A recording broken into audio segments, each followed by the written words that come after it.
Hello, viewers. In this video, we'll be explaining why modern-day feminism is a failure and the importance of gender equality.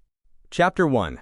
The Origins of Feminism. This chapter will cover the very start of feminism and how it evolved to where it is today. Feminism began in 1848 after the Seneca Falls Convention. It would later be known as first-wave feminism. The convention saw women producing documents on their inferiority status, the demand for equality, and the support of women's suffrage. First-wave feminists also desired education for women and the right to vote. The movement also enjoyed the support of many famous women, including Elizabeth Cady Stanton, Lucretia Mott, and Susan B. Anthony. Their participation was very important, because movements gain a lot more traction when supported by famous or well-respected figures. While they did not achieve the full rights to equal education or property, feminists of this era were successful in gaining the right to vote via the passage of the 19th Amendment. However, the first-wave movement would also dissolve shortly after. First-wave feminism was a true struggle for equality, and a genuine example of what a true march for equality was like that the following feminist waves would sadly fail to live up to. Chapter 2. The Rise of Second-Wave Feminism. This chapter will cover how the second wave of feminism was a mixed legacy of both advocacy for women's rights and a shift away from equality. The second wave started in the 1960s and was centered on challenging traditional gender roles like motherhood and marriage, which were common expectations up to that point. They also aggressively pursued gender equality in the work environment and raised awareness of domestic abuse. Moreover, the movement did in fact achieve many good things, such as getting many gender-neutral laws passed and getting equal treatment in education. This shows that the movement was much more successful than first-wave feminists. However, the second wave also proved to be more selective and less egalitarian than its predecessor. These feminists focused their attention on white middle-class women, ignored race-based issues, and did not advocate for all classes in society.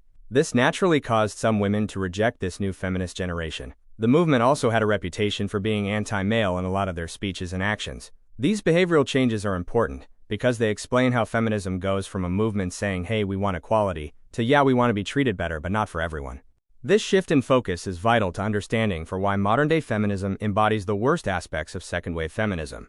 The first movement starts with noble goals of just wanting to be treated as equal. But then after a shift in generation, the focus begins changing, where it is not solely about equality anymore, but advocating for themselves exclusively. It is a lot like when a group of poor kids desire to play baseball, but are told they cannot join, since being poor is a sign of inferiority. The group gets upset and demands equality. After a long struggle, poor kids can finally play baseball, but they are still not treated fairly. Later on, a new generation from the first group of poor kids attempt to do the same thing their previous generation did and succeed, but now it's solely only for that exclusive membership, and not everyone in general. That is the shift feminists take to by the 1960s. The second wave is best described as a mixed legacy. Yes, they helped raise issues, but they also set the stage for decades of gender division through anti-male rhetoric seen in third-wave feminism. Chapter 3. Third-wave feminism. We will now discuss how the third wave of feminism gave rise to female supremacy. The third wave started in the 1990s and still exists to this day. They state their movement focuses on sexual liberation, intersectionality, and challenging gender norms. They also claim to work against violence and reproductive rights. However, the movement is very discriminatory in practice. Claims that men create rape culture are common. Men are often blamed for societal issues. The movement often ignores injustice towards men and prioritizes female entitlement by supporting unfair policies. These facts have given rise to the term feminazi. The term emerged in the early 2010s, and this insult is primarily reserved for radical feminists who openly display anti-male behavior. Feminazis often hold stances they are hypocritical about. For example, they might claim to want equality, but believe equality is gotten by taking male rights away. They tend to say they hate fascism, but often use said ideological tactics to silence opposition.